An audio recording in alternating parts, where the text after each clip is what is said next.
दिवाळी फराळातील सगळ्यांच्या अत्यंत आवडीची म्हणजे चकली. पण बऱ्याचदा काय होतं, चकली तेलकट होते, तेलामध्ये विरघळते. पण आजची ही चकली बघा, मी तेलामध्ये दाबतीये तरी सुद्धा ती तरंगून वर येते. इतक्या या अशा हलक्या आणि पोकळ तयार होतात. या चकल्या जरा सुद्धा तेलकट होत नाही, कारण आपण यामध्ये तेलाचं जरा सुद्धा मोहन घालत नाही. याकरता भाजणी कशी करायची, त्याचं अचूक प्रमाण काय असलं पाहिजे आणि या अशा इतक्या छान मस्त काटेदार आणि खुसखुशीत चकल्या कशा तयार करायच्या बघा. ही चकली जरा सुद्धा तेलकट झाली नाहीये आणि या आवाजावरून तुम्हाला तर लक्षातच येईल की अतिशय खुसखुशीत अशी ही चकली तयार झाली आहे. बोटाने सहज असायचा चुरा तयार होतोय आणि अजिबात माझ्या बोटांना तेल लागलेलं नाहीये. अशी ही अजिबात तेलकट न होणारी खुसखुशीत चकलीची साधी सोपी आणि अचूक पद्धत पाहणार आहोत. नमस्कार, मी प्रिया, तुमच्या सगळ्यांचं खूप खूप मनापासून स्वागत. सर्वप्रथम इथे मी 2 हे कप घेतलेले आहेत. एक 250 ml चा घेतलाय आणि एक 125 ml चा घेतलाय. मोठा कप आपल्याला वापरायचा नाहीये, कारण 1 किलो जर चकलीची भाजणी बनवायची असेल तर हा अर्धा कप जो मेजरमेंटचा आहे त्याच्याने आपण चकलीची भाजणी मोजू शकतो, किंवा मग या एखाद्या वाटीने मोजलं तर बरोबर 1 किलो आपली चकलीची भाजणी तयार होते. त्यामुळे मी अर्धा कप जे मेजरमेंटचं आहे त्याच कपने हे 5 कप इतके तांदूळ घेतलेले आहेत आणि जर वाटीने पाहिलं तर 5 वाट्या तांदूळ घेतले. हे जुने आणि जाडे रेशनचे तांदूळ मी घेतलेले आहेत. सगळं साहित्याचं प्रमाण डिस्क्रिप्शन मध्ये दिलेलंच आहे. बरोबर 5 कप म्हणजे अर्धा किलो हे मी तांदूळ स्वच्छ धुवून आणि हवेशीर ठिकाणी पंख्याखाली वाळवून घेतले. उन्हात वाळवले तरीही चालेल, काहीच हरकत नाहीये. आता हे 5 वाट्या जे तांदूळ आहेत त्याच्या प्रमाणामध्ये प्रत्येक डाळींचं प्रमाण काय असावं, तर इथे मी 300 ग्रॅम इतकी चण्याची डाळ घेतलेली आहे. म्हणजे 3 वाट्या. 1 वाटी म्हणजे साधारणपणे 100 ग्रॅम इतकं वजन होतं, म्हणून 3 वाट्या चण्याची डाळ घेतलेली आहे. त्याचबरोबर 1 वाटी मुगाची डाळ आणि 1 वाटी उडदाची डाळ. प्रत्येक वाटी म्हणजे 100 ग्रॅमची आहे. म्हणजे एकंदर जर आपण पाहिलं तर या वाट्या आपल्या किती होतात, ते डाळीच्या 5 वाट्या होतात ते. आणि वजनी प्रमाणात पाहिलं तर 500 ग्रॅम आपल्या डाळींचं प्रमाण झालेलं आहे. त्याच प्रमाणामध्ये आपण तांदूळ घेतलेला आहे. म्हणजे जेवढ्या डाळी आहेत तेवढंच आपल्याला तांदळाचं सुद्धा प्रमाण घ्यायचं आहे. आता या डाळी मी स्वच्छ पुसून घेतलेल्या आहेत एखाद्या ओलसर कापडाने. त्यानंतर इथे मी काय केलेलं आहे, अर्धा वाटी म्हणजे वजनी प्रमाणात म्हणाल तर 50 ग्रॅम इतके हे साबुदाणे, जे आपले नेहमीचे साबुदाणे असतात तेच घेतलेत. याच्याने चकलीला छान कुरकुरीतपणा येतो आणि पिठाला छान चिकटपणा येतो. म्हणजे आपली चकली पाडताना अजिबात तुटली जात नाही. त्यामुळे आपल्याला हे भाजून घालायचे आहे.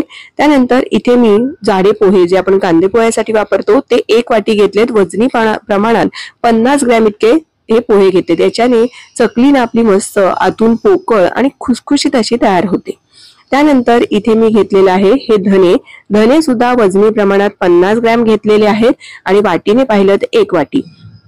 आता इथे मी घेतलेले आहेत हे जिरे अगदी पाव वाटीच घेतलेले आहेत. साधारण 2 टेबलस्पून जिरे वापरले तरीही चालेल. आता हे सगळं साहित्य आपल्याला कसं भाजायचं आहे, कारण प्रत्येक साहित्य आहे ना, त्याच्यासाठी लागणारा वेळ हा वेगवेगळा असतो. त्यामुळे व्यवस्थित प्रत्येक धान्य आपल्याला भाजून घ्यायचं आहे. हे धान्य भाजण्या अगोदर आपल्याला काही पूर्वतयारी करायची आहे. तर ती पूर्वतयारी काय करायची, तर एखादं असं वर्तमानपत्र असेल तर ते, किंवा रद्दीचे जे असे पेपर्स असतात ते असे चांगले अंथरून घ्यायचे.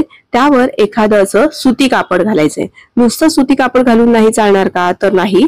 त्याचं कारण मी तुम्हाला पुढे जाऊन सांगते. हे असं कापड अंथरून घेतलं की मग आपल्याला भाजणी भाजायला सुरुवात करायची.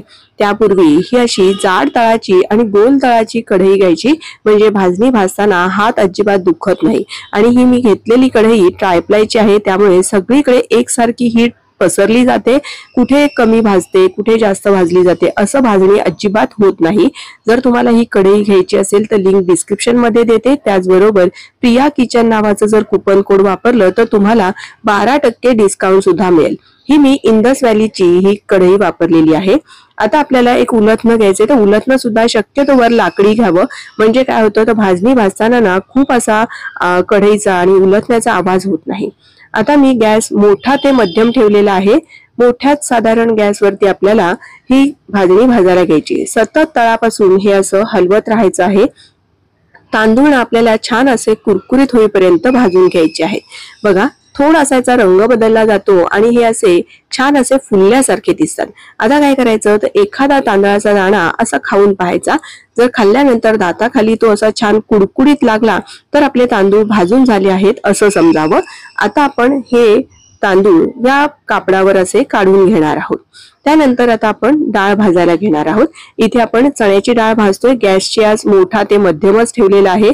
डाळीचा हलकासा रंग बदलतो आणि ना छान असा खमंग सुवास सुटायला लागतो. बघ, दुसरी गोष्ट खूण म्हणजे ह्या डाळीवर हे बघा असे छोटे छोटे ना असे डाग यायला लागतात. असे हलकेसे ना डाग आले पाहिजेत. त्यानंतर डाळीचा एक दाणा आहे ना, तो जर आता आपण खाऊन पाहिला तर मात्र तो नरम लागेल, कारण डाळ गरम असताना ना खाताना नरम लागते. त्यामुळे ती थोडीशी थंड झाली की मगच आपल्याला डाळीचा दाणा खाऊन पाहायचा आहे. आणि जर तो कुडकुडीत झाला तरच मग आपली डाळ व्यवस्थित भाजून झालेली आहे असं समजावं. किंवा डाळीवर हलकेसे छोटे छोटे डाग आले की लगेच तुम्ही ही डाळ भाजायची बंद करायची आहे. आता ही डाळ सुद्धा वेगळ्या ठिकाणी आपण अशी काढून ठेवणार आहोत. आता बघा, हे तांदूळ मी मगाशी ठेवले होते, पण त्याच्या खाली बघा किती मॉइश्चर जमा झालेला आहे. पेपर अगदी व्यवस्थित असा ओला झालेला आहे. म्हणूनच ह्या खाली पेपर घालणं फार गरजेचं आहे. म्हणजे ना जास्तीचं जे पाणी सुटतं ते असं पेपर शोषून घेतो. त्यानंतर आता आपण पुढची डाळ भाजतोय ती म्हणजे मुगाची डाळ. मुगाची डाळ भाजायला फारसा वेळ लागत नाही. यावर सुद्धा अगदी हलकेसे डाग येतात आणि मग डाळ ही काढून घ्यायची. याचसारखं आपल्याला उडदाची डाळ सुद्धा भाजून घ्यायची आहे. प्रत्येक धान्य आपण असं हलकसं रंग बदलेपर्यंत भाजणार आहोत. आपण जर खूप जास्त भाजलं ना तर मात्र तेलात आपण नंतर चकली तळणार सुद्धा असतो. त्यामुळे ती चकलीचा रंग खूप काळपट येतो, कधी कधी चकलीचा तुकडा पडतो. त्यामुळे खूप जास्त सुद्धा भाजायचं नाहीये. थोडंसं आपल्याला अगदी हलकासा रंग बदलेपर्यंत आणि त्यातलं जास्तीचं जे मॉइश्चर असतं ते निघून जाईपर्यंत भाजायचं आहे. हे साबुदाणे सुद्धा बघा मस्त असे फुलेपर्यंत भाजून घेतले. याला मात्र 2-3 मिनिटाचा वेळ लागतो. त्यानंतर आता आपल्याला धने भाजायचे. धने भाजण्यासाठी तर साधारण मिनिटभर पुरेसा होतो. धन्यांमध्ये थोडंसं जे असतं मॉइश्चर ते निघून गेलं पाहिजे आणि छान खमंग सुवास सुटायला पाहिजे. आता मी गॅस बंद केला आणि बंद गॅसवर फक्त आपल्याला हे जिरे असे परतून घ्यायचे. जिरे भाजायला जास्तीचा वेळ लागत नाही. आता काय केलेलं आहे, सगळं धान्य बघा मी सगळं वेगवेगळं ठेवलेलं आहे. बरं, हे असं वेगवेगळं का ठेवलेलं आहे, कारण प्रत्येक डाळ तांदूळ हे थंड झाल्यानंतर आपल्याला खाऊन पाहायचं आहे. तांदळाचा दाणा, उडदाच्या डाळीचा दाणा, मुगाच्या डाळीचा, चण्याच्या डाळीचा किंवा साबुदाणा हे सगळे आपण ना एक एक दाणा खाऊन पाहायचा. जर तो दाताखाली कुडकुडीत लागला तरच आपल्याला हे धान्य एकत्रित करायचे आहे. हे वेगवेगळं ठेवल्यामुळे काय होतं, तर जर का एखादं धान्य व्यवस्थित भाजलं नसेल तर मात्र आपल्याला ते पुन्हा कढईत घालून भाजता येतं. त्यानंतर पोहे हे असे ना चांगले कुरकुरीत होईपर्यंत भाजून घ्यायचे आहेत. सगळं धान्य व्यवस्थित भाजलं गेलेलं आहे, कुरकुरीत झालेलं आहे अशी खात्री पटली की मगच आपल्याला हे सगळं धान्य एकत्रित करायचं आहे. आता हे सगळं मी एकत्रित केलेलं आहे आणि मग त्यानंतर आपल्याला हे गिरणीमध्ये दळायला द्यायचं आहे. तर दळायला देताना सुद्धा कसं द्यायचं, तर ते अगदी बारीक म्हणजे जसं आपण गव्हाचं किंवा भाकरीचं पीठ दळून आणतो अगदी तसंच दळायचं आहे. हे मी तयार झालेल्या 1 किलो पिठापैकी फक्त अर्धा किलो पीठ इथे घेतलेलं आहे. आज आपण अर्धा किलो प्रमाणात चकल्या पाहतोय. आता या कप मेजरमेंट प्रमाणे पाहिलं तर बरोबर 4 कप झालेला आहे आणि या वाटीने पाहिलं तरी सुद्धा 4 वाट्या आहेत. फक्त या वाटीने घेताना अगदी वरपर्यंत भरून घ्यायचं आहे आणि जर कपने घेणार तर अगदी सपाट कप घ्यायचा आहे. म्हणजे आपल्याला ना बरोबर याचं अचूक प्रमाण मिळतं. जर वजन करून घेतलं तर उत्तमच, पण जर बऱ्याचदा कप नसतात म्हणून मी ही वाटी सुद्धा दाखवली आहे. आता ज्या वाटीने आपण मोजून घेतलेलं आहे त्या वाटीने ना थोडंसं पाऊण कप मी या कपने मोजून घेतलेलं आहे. त्यामुळे पाऊण कप 1 कप पिठासाठी आपल्याला पाणी घ्यायचं आहे. म्हणून मी 4 कप पीठ घेतलं होतं, त्यामुळे 4 वेळा पाऊण कप असं मी पाणी घेतलेलं आहे. कारण पाण्याचं प्रमाण थोडंसं कमी झालं ना तर चालेल, पण जर थोडं जरी जास्त झालं तर उकड खूप मऊसूत होते आणि पर्यायाने चकल्या सुद्धा आपल्या अतिशय तेलकट होऊ शकतात. त्यामुळे थोडंसं पाणी कमी चालेल, पण जास्त घेऊ नका. आता यामध्ये चवीपुरतं मीठ घालायचं आहे. त्यानंतर आपल्या मिसळण्याच्या डब्यात जो छोटा चमचा असतो त्याच्याने अर्धा चमचा हळद घातलेली आहे. मिसळण्याच्या डब्यामध्ये छोटा चमचा असतो त्या चमच्याने 4 चमचे मी लाल तिखट घातलेला आहे. पण फिक्या रंगाचा लाल तिखट घालायचं म्हणजे चकलीला खूप असा भडक रंग येत नाही. मी हा गुंटूर मिरचीचं तिखट घातलेला आहे. त्यानंतर यामध्ये आता आपल्याला साधारण 1 टेबलस्पून इतका ना ओवा घालायचा आहे. तो असा हातावर चोळून घालायचा आहे. त्यानंतर आपल्याला 4 टेबलस्पून इतके पांढरे तीळ घालायचे आहेत. तिळाने छान खमंगपणा चकलीला येतो. तिळाचं प्रमाण कमी अधिक केलं तरीही चालेल। आता या पाण्याला ना छान अशी उकळी यायला लागलेली आहे। आता यामध्ये आपल्याला तेलाचं मोहन न घालता हे असं लोणी घालायचंय। तर लोणी बघा पोहे खाण्याच्या चमच्याने असं अगदी वरपर्यंत भरून शिगोशिग म्हणतो ना तसं घेतलेलं आहे। आणि जर टेबल स्पूनने पाहिलं ना तर बरोबर 1 टेबलस्पून आणि वजनी प्रमाणात म्हणाल तर बरोबर 15 ग्रॅम हे लोणी आहे। जे आपण घरी लोणी बनवतो ना साईपासनं तेच हे लोणी मी घेतलेलं आहे। 1 कपासाठी 1 टेबलस्पून लोणी किंवा पोहे खाण्याच्या चमच्याने घेतलं तर बरोबर 4 चमचे। त्यानंतर मी इथे पोहे खाण्याच्या चमच्याने अर्धा चमचा हिंग घातलं। मी आधी सुरुवातीला हिंग घालायचे विसरले होते। त्यानंतर हे असं चांगलं एकदा हलवून घ्यायचं, तळापासून हलवायचं आहे म्हणजे सगळे मसाले आणि लोणी अगदी व्यवस्थित विरघळलं जाईल। आता याला चांगली अशी उकळी येऊ द्यायची, चांगली खळखळून अशी उकळी आली पाहिजे। उकळी आली की मग गॅस बंद करायचा आहे। आता लगेच या उकळत्या पाण्यामध्ये आपल्याला अजिबात भाजणी घालायची नाही, कारण जर अशी आपण उकळत्या पाण्यात भाजणी घातली तर मात्र आपली चकली हमखास तेलकट होण्याची शक्यता असते, कारण उकळत्या पाण्यात उकड सुद्धा खूप जास्त मौसूत होते आणि चकली तेलकट होते। मी असं एकदा दोनदा हलवून घेतलं, 1-2 वाफा जाऊ दिल्या आणि मग यामध्ये पीठ घातलेलं आहे। असं हे आता गॅस बंदच आहे। आपण थोडा वेळाने म्हणजे साधारण अर्धा ते 1 मिनिटानंतर असं पीठ घालून घ्यायचं आणि हे चांगलं असं मिसळून घ्यायचं आहे। थोडं मी पुन्हा आठवण करते, थोडं पाण्याचं प्रमाण कमी झालं, पीठ कोरडं राहिलं तरीही चालेल, पण फार असं ना ओलसर झालं नाही पाहिजे। आता गॅस बंदच आहे, फक्त मिनिटभर यावरती झाकण ठेवायचं आणि मग त्यानंतर एखाद्या मोठ्या परातीमध्ये हे पीठ काढून घ्यायचं आहे। फार वेळ सुद्धा झाकून ठेवायचं नाही, कारण जेवढी उकड तुमची मऊ होईल ना अगदी तेवढ्याच चकल्या तुमच्या तेलकट होण्याची शक्यता असते। जर तुमचं पीठ यापेक्षा थोडंसं कोरडं असेल तर मात्र हाताला कोमट पाणी लावून तुम्ही हे पीठ मळलं तरीही चालेल। आधीच उकड खूप मौसूत करायची नाही। हे बघा असं घट्टसर हे पीठ मी मळून घेतलेलं आहे।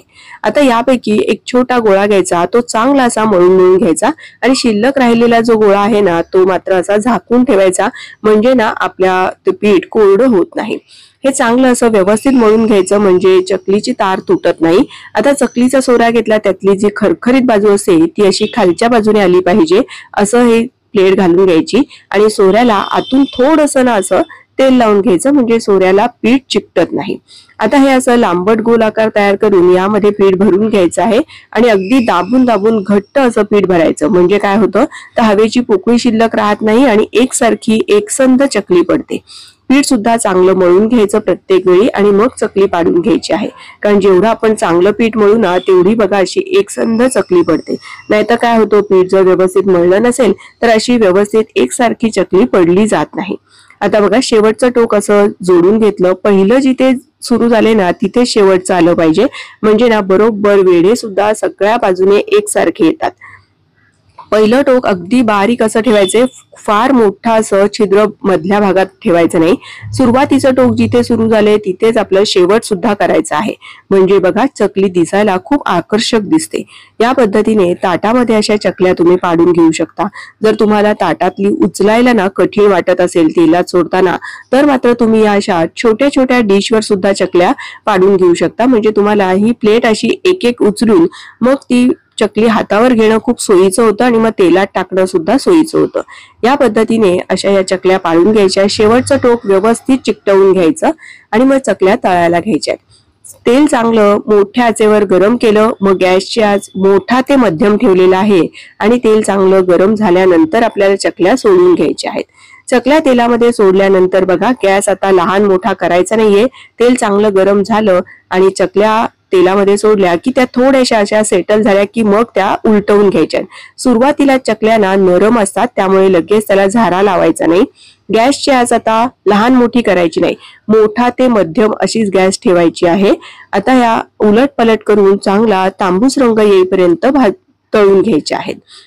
बघा हे असे मी मध्ये मध्ये उलट पलट करतेय आणि ही चकलीला येणारे जे बुडबुड आहेत ते सुद्धा आता कमी झालेत। प्रत्येक चकली बघा मी अशी तेलामध्ये दाबतीये तरी सुद्धा ती तरंगून पुन्हा वर येते। याचाच अर्थ काय तर आपली चकली अतिशय हलकी आणि पोकळ तयार झालेली आहे।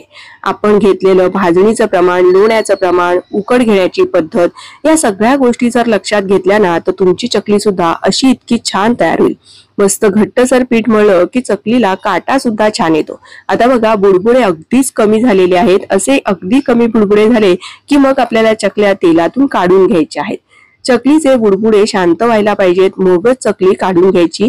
झाऱ्यामध्ये घालून अशी चांगली व्यवस्थित निथळून घ्यायची आहे, म्हणजे जास्तीचं तेल यामध्ये शिल्लक राहत नाही। त्यानंतर अशा एखाद्या जाळीच्या भांड्यामध्ये चकल्या ठेवायच्या, म्हणजे याला पुन्हा मॉइश्चर धरत नाही आणि चकली छान कुरकुरीत होते।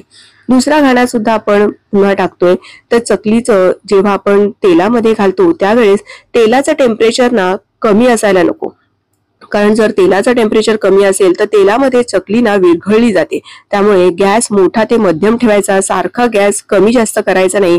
आणि बघा अशा छान रंग बदलेपर्यंत आणि बुडबुडे कमी होईपर्यंत चांगल्या तळून घ्यायच्या। प्रत्येक चकली छान अशी तरंगून वर आलेली आहे, अजिबात तेलकट झालेली नाहीये। छान एकसारख्या रंगावर उलटपलट करून सगळ्या चकल्या अशा तळून घ्यायच्या। व्यवस्थित सगळं तेल असं निथळून काढायचं आहे।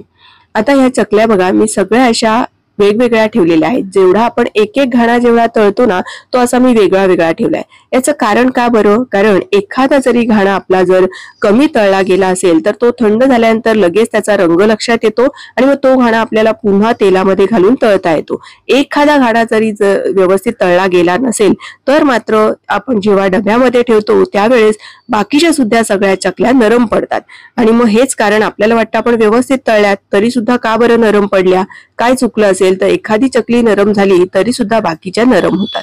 ही चकली बघा आपली काय मस्त काटेदार तयार झालेली आहे। मी तुम्हाला ना हातावर चोळून दाखवते। बघा माझ्या हाताला ना कुठेही तेल लागलेले नाहीये आणि या आवाजावरून बघा तर अतिशय खुसखुशीत अशी चकली तयार झाली आहे। सहज तिचा हाताने चुरा होत आहे। तुम्हाला ही आजची चकलीची रेसिपी कशी वाटली हे मला कमेंट करून नक्की कळवा। सगळ्यात जास्त आणि महत्त्वाची टिप कुठली वाटली ते सुद्धा कमेंट करून सांगायला विसरू नका। अशा छान छान प्रमाणबद्ध रेसिपीज पाहण्यासाठी प्रियाज किचनला सबस्क्राइब करा आणि बाजूला असलेलं बेल आयकॉन सुद्धा प्रेस करा। पुन्हा लवकरच भेटूया अशाच एखाद्या छानशा आणि उपयुक्त रेसिपीसह। धन्यवाद।